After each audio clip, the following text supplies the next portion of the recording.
GRPN stock analysis March 13 and onwards. Should you buy now? I'm covering this in the next 1 minute. Then after 5 years and tens of thousands of dollars in trading mentors and education, I figured out what's making money, and everything is documented on this YouTube channel with proof. Crazy increase of like today's like 41% increase on Groupon. I mean, if I zoom out and I just want to, you know, take a look and just have a decent understanding for exactly where we're sitting. I mean, I liked how we started picking up, and then we experienced some type of consolidation for a couple of years, really.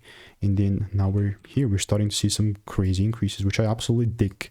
I really dig this kind of approach where all I'm really looking to do right now is just double down on this bullish market. Although, like, the strategy is not going to be just getting involved randomly. No. I mean, for me specifically, I would need to see like a little pull down and then a shift. And only if that happens, you know, it's only then I'll, you know, just start taking things up and whatnot. But other than that, I'm really not trying to bet on a market where I don't have all the variables met in line aligned up. So I'll keep you updated, and if you want to make more money in a simple way in just weeks, click the first link in the description. There's a lot of sauce.